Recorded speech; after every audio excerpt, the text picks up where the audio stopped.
স্মৃতির পটে জীবনের ছবি কে আঁকিয়া যায় জানি না, কিন্তু যেই আঁকুক সে ছবিই আঁকে। কোন ছোটবেলায় সুধা দিদিমণি পড়িয়েছিলেন, আজকে হঠাৎ মনে পড়ে গেল। বেশ নস্টালজিক লাগছে, কিন্তু না, এখন আর স্মৃতির পাতা উল্টাবো না। আজকে রয়েছে কবি প্রণামের দ্বিতীয় পর্ব।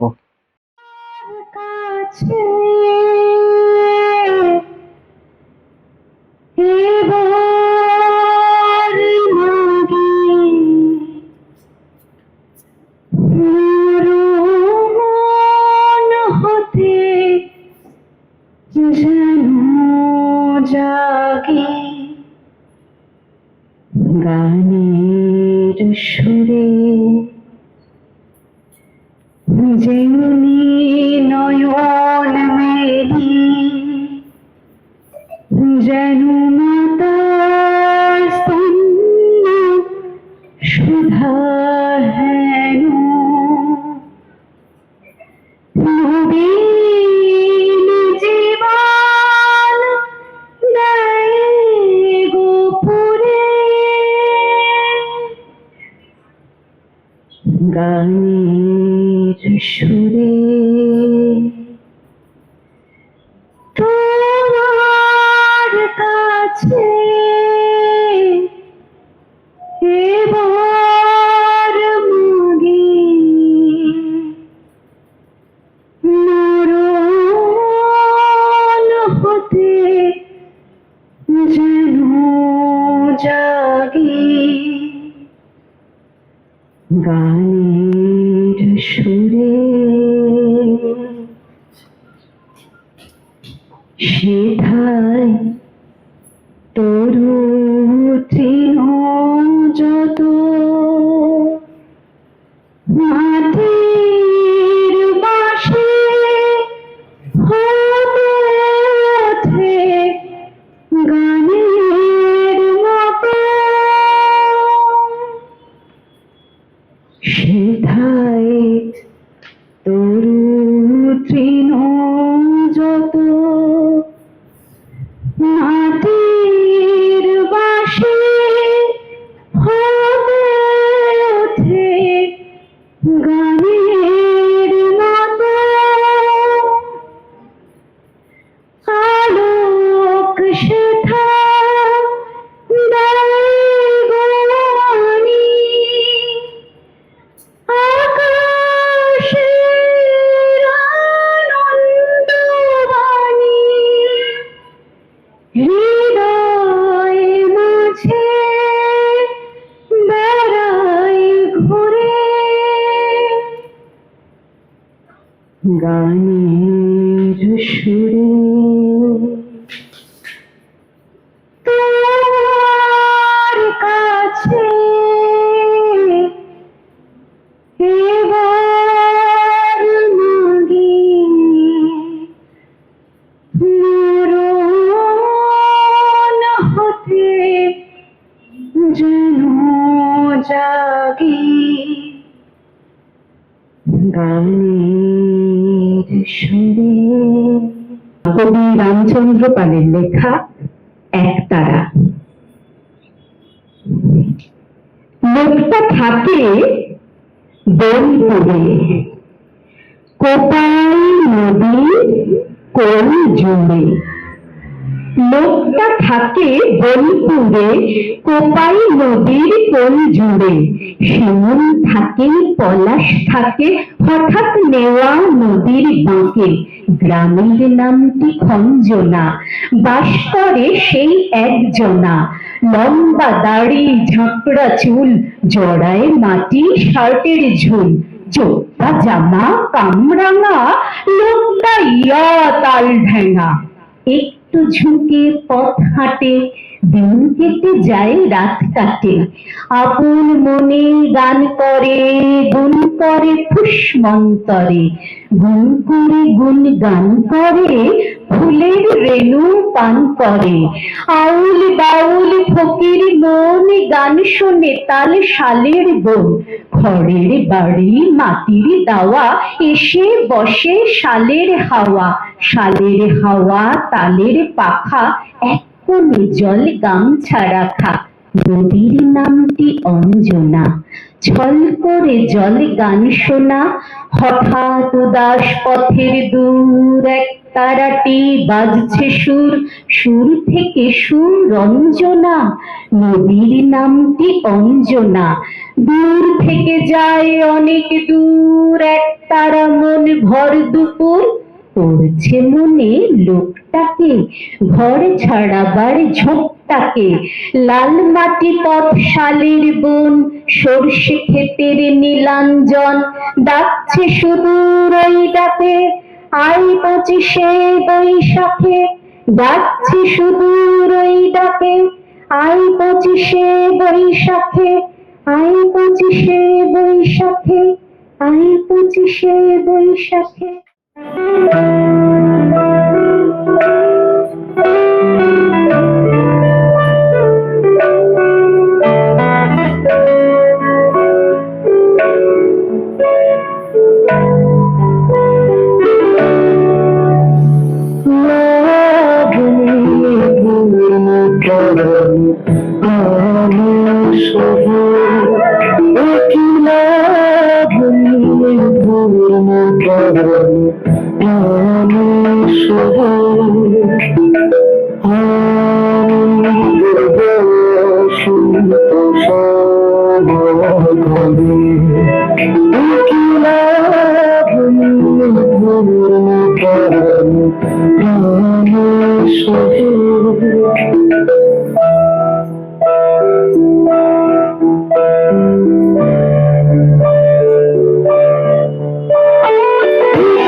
রবীন্দ্রনাথের একটি বহুশ্রুত কবিতা জন্মান্তর। আমি ছেড়েই দিতে রাজি আছি সুসভ্যতার আলোক, আমি চাই না হতে নববঙ্গে নবযুগের চালক। আমি নাইবা গেলাম বিলাত, নাইবা পেলাম রাজার খিলাফ, যদি পরজন্মে পাইরে হতে ব্রজের রাখাল বালক, তবে নিভিয়ে দেব নিজের ঘরে সুসভ্যতার আলো। যারা নিত্য কেবল ধেনু চড়ায় বংশী বটের তলে, যারা গুঞ্জা ফুলের মালা গেথে পরে পড়ায় গলে, যারা বৃন্দাবনের বনে সবাই শ্যামের বাঁশি শোনে, যারা যমুনাতে ঝাঁপিয়ে পড়ে শীতল কালো জলে, যারা নিত্য কেবল ধেনু চড়ায় বংশী বটের তলে। ওরে বিহান হলো, জাগরে ভাই, ডাকে পরস্পরে। ওরে ওই যে দধিমন্থ ধ্বনি উঠল ঘরে ঘরে। হ্যারো মাঠের পরে ধেনু চলে উড়িয়ে গোখুর রেণু। হ্যারো আঙিনাতে ব্রজের বধূ দুগ্ধ দহন করে। ওরে বিহান হলো, জাগরে ভাই, ডাকে পরস্পরে। ওরে শাওন মেঘের ছায়া পড়ে কালো তমাল মূলে। ওরে এপার ওপার আধার হলো কালিন্দীর কুলে। ঘাটে গোপাঙ্গনা ডরে কাঁপে খেয়া তুরির পরে। হ্যারো কুঞ্জবনী নাচে ময়ূর কলাখানি তুলে। ওরে শাওন মেঘের ছায়া পড়ে কালো তমাল মূলে। মোরা নবনবীনী ফাগুনি রাতে নদীর তীরে কোথা যাব চলি অশোক বনে শিখে পুচ্ছ শিরে। যবে দোলার ফুল রশি দিবে নিপ শাখায় কষি। যবে দক্ষিণে বায়ে বাঁশির ধ্বনি উঠবে আকাশ ঘিরে। মোরা রাখাল মিলে করব মেলা নীল নদীর তীরে। আমি হব না ভাই নববঙ্গে নবযুগের চালক। আমি জ্বালাবো না আধার দেশে সুসভ্যতার আলোক। যদি ননি ছানার গায়ে কোথাও অশোক নেমে নিপে ছায়ে, আমি কোনো জন্মে পারি হতে ব্রজের গোপ বালক। তবে চাই না হতে নববঙ্গে নবযুগের চালক। চিঠি লিখেছিলেন শ্রীমতী লীলা মিত্র। সেই চিঠিকে বেশ করে একটি ছোট্ট লেখা আমি পাঠ করার চেষ্টা করছি। একদল লোক বলেন স্ত্রী শিক্ষার প্রয়োজন নাই, কারণ স্ত্রীলোক শিক্ষিতা হইলে পুরুষের নানা বিষয়ে নানা অসুবিধা। শিক্ষিতা স্ত্রী স্বামীকে দেবতা বলিয়া মনে করে না, স্বামী সেবায় তার তেমন মন থাকে না, পড়াশোনা লইয়াই সে ব্যস্ত থাকে। আবার আর একজন লোক বলেন স্ত্রী শিক্ষার প্রয়োজন খুবই আছে, কেননা আমরা পুরুষরা শিক্ষিত। আমরা যাহাদের লইয়া ঘর সংসার করিব, তাহারা যদি আমাদের ভাব চিন্তা আশা আকাঙ্ক্ষা বুঝিতেই না পারে, তবে আমাদের পারিবারিক সুখের ব্যাঘাত হইবে। বিদ্যা যদি মনুষ্যত্ব লাভের উপায় হয় এবং বিদ্যা লাভে যদি মানব মাত্রেই সহজাত অধিকার থাকে, তবে নারীকে কোন নীতির দোহাই দিয়া সে অধিকার হইতে বঞ্চিত করা যাইতে পারে বুঝিতে পারি না। যাহা কিছু জানিবার যোগ্য তাহাই বিদ্যা, তাহা পুরুষকেও জানিতে হইবে, মহিলাকেও জানিতে হইবে। শুধু কাজে খাটাইবার জন্য তাহা নয়, জানিবার জন্য। মানুষ জানিতে চায়, সেটা তার ধর্ম। এই জন্য জগতের আবশ্যক অনাবশ্যক সকল তত্ত্বই তার কাছে বিদ্যা হইয়া উঠিয়াছে। বিধাতা একদিন পুরুষকে পুরুষ এবং মেয়েকে মেয়ে করিয়া সৃষ্টি করিলেন। এটা তার একটা আশ্চর্য উদ্ভাবন। সে কথা কবির হইতে আরম্ভ করিয়া জীব জগৎ সকলেই স্বীকার করেন। কিন্তু তাই বলিয়া শিক্ষা প্রণালীতে মেয়ে পুরুষকে কোথাও কোনো ভেদ থাকিবে না, এ কথা বলিলে বিধাতা অমান্য করা হয়। বিদ্যার দুটো বিভাগ আছে, একটা বিশুদ্ধ জ্ঞানের, একটা ব্যবহারের। যেখানে বিশুদ্ধ জ্ঞান, সেখানে মেয়ে পুরুষের পার্থক্য নাই, কিন্তু যেখানে ব্যবহার, সেখানে পার্থক্য আছেই। মেয়েদের মানুষ হইতে শিখাইবার জন্য বিশুদ্ধ জ্ঞানের শিক্ষা চাই, কিন্তু তার উপরে মেয়েদের মেয়ে হইতে শিখাইবার জন্য যে ব্যবহারিক শিক্ষা, তার একটা বিশেষত্ব আছে। এই কথা মানিতে দোষ কি? মেয়েদের শরীরের এবং মনের প্রকৃতি পুরুষের হইতে স্বতন্ত্র বলিয়াই তাহাদের ব্যবহারের ক্ষেত্রে স্বভাবতই স্বতন্ত্র হইয়াছে। আজকাল বিদ্রোহের ছকে একদল মেয়ে এই গোড়াকার কথাটাই অস্বীকার করছেন। তারা বলেন মেয়েদের ব্যবহারের ক্ষেত্র পুরুষের সঙ্গে একেবারে সমান। এটা তাদের নিতান্তই ক্ষোভের কথা। ক্ষোভের কারণ এই যে পুরুষ আপন কর্মের কথা ধরিয়া জগতের নানা বিচিত্র ক্ষেত্রে কর্তৃত্ব লাভ করিয়াছেন, কিন্তু মেয়েদের কর্ম যেখানে সেখানে অধিকাংশ বিষয়ে তাহাদিগকে দায়ে পড়িয়া পুরুষের অনুগত হইতে হইয়াছে। এই আনুগত্যকে তারা অনিবার্য বলিয়া মনে করেন নাই। তারা বলেন পুরুষ এতদিন কেবলমাত্র গায়ের জোরেই মেয়েদের কাঁধের উপর এই আনুগত্যটা চাপাইয়া দিয়াছে। জগতের সর্বত্রই এই কথাটা যদি এতদিন ধরিয়া সত্য হইয়া থাকে, যদি মেয়েদের প্রকৃতির বিরুদ্ধে পুরুষের শক্তি তাহাদিগকে সংসারের তলায় ফেলিয়া রাখে, তবে বলিতেই হইবে দাসত্বই মেয়েদের পক্ষে স্বাভাবিক। দাসত্ব বলিতে এই বুঝায় দায়ে পড়িয়া অনিচ্ছা সত্ত্বেও পরের দায়ে বহন করা। যাদের পক্ষে এটা প্রকৃতি সিদ্ধ নয় তারা বরঞ্চ মরে, কিন্তু এমন উৎপাত সহ্য করে না। আসল কথা, এই স্ত্রী হওয়া, মা হওয়া মেয়েদের স্বভাব, দাসী হওয়া নয়। ভালোবাসার অংশ মেয়েদের স্বভাবে বেশি আছে। এ নহিলে সন্তান মানুষ হইত না, সংসার টিকিত না। স্নেহ আছে বলিয়াই মা সন্তানের সেবা করে, তার মধ্যে দায় নাই। প্রেম আছে বলিয়াই স্ত্রী স্বামীর সেবা করে, তার মধ্যেও কোনো দায় নাই।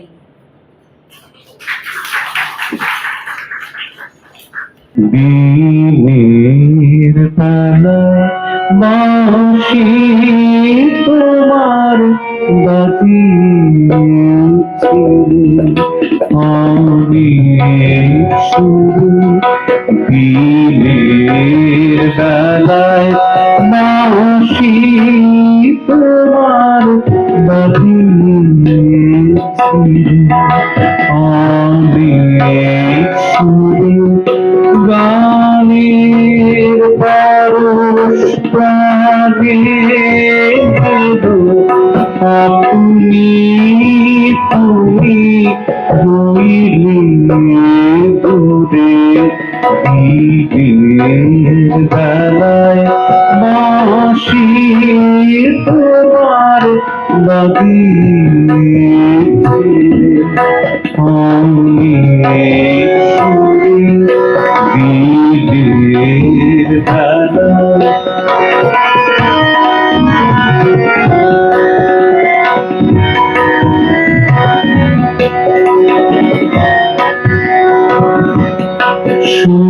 সুধাই যত পাখির লোকে এই বাঁশিতে বাজালোকে, সুধাই যত পাখির লোকে এই বাঁশিতে বাজালোকে, তোমার নামে ভোলায় তারা নানান দ্বারে বেড়াই ঘুরে, ঈদের বেলায় বাঁশি তোমার বাজিয়েছিল, আমি শুধু ঈদের বেলায়।